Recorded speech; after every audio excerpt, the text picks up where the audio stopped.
जय श्री गणेश दोस्तों, आप देख रहे हैं आपका अपना YouTube चैनल भारत के रंग, जिसमें हम लेकर आते हैं हितोपदेश की कहानियां। आज की जो कहानी है वो है कर्म का परिणाम। जैसी करनी वैसी भरनी, अर्थात जो जैसा करता है वो वैसा ही भरता है। मगध देश में चंपकवती नामक एक विशाल जंगल है। किसी समय में उसमें एक हिरन और एक कौवा बड़े प्रेम से रहते थे। दोनों घनिष्ठ मित्र थे।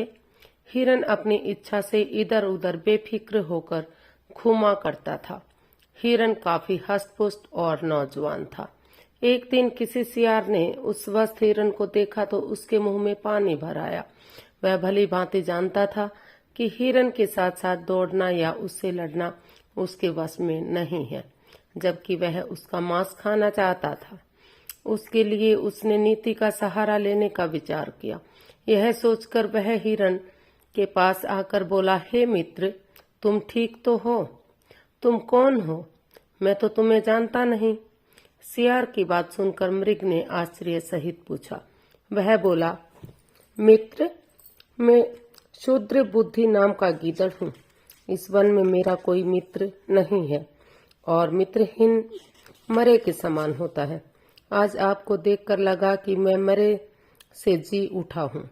तुम मुझे अपने से लगे हो तो मुझे मित्र बना लो। मैं सदा तुम्हारा सेवक बनकर रहूंगा। सियार की मीठी मीठी बातें सुनकर हिरन खुश होते हुए बोला, यह तो मेरा सौभाग्य है।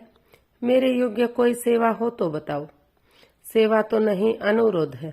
मैं तो बस यही चाहता हूँ कि सदैव आपकी मित्रता का भागी बनकर आपके साथ रहूं। इतना कहकर सियार हिरन के साथ हो लिया। दोनों दिन भर एक दूसरे के साथ मिलजुल कर खेलते रहे। शाम को सियार भी हिरन के साथ उसके घर आ गया।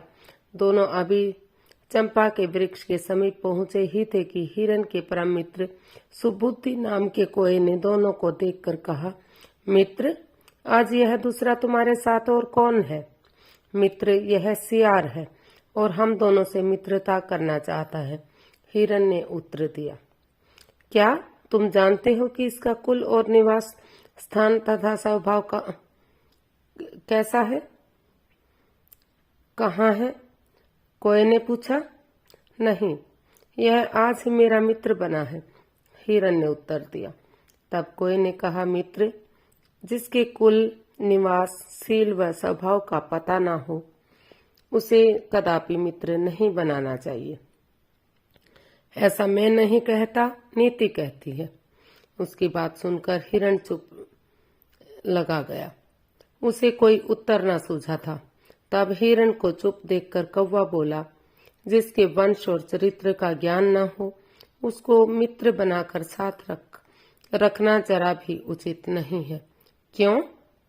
क्योंकि बिलाव के दोष से बेचारा गिद्ध मारा गया था। वह कैसे? हिरन ने पूछा। कोई ने कहा, सुनो, मैं कहानी कहता हूँ, जरा ध्यान लगाकर सुनना अवश्य, हिरन ने उत्तर दिया। तो कैसी लगी दोस्तों आज ये कहानी?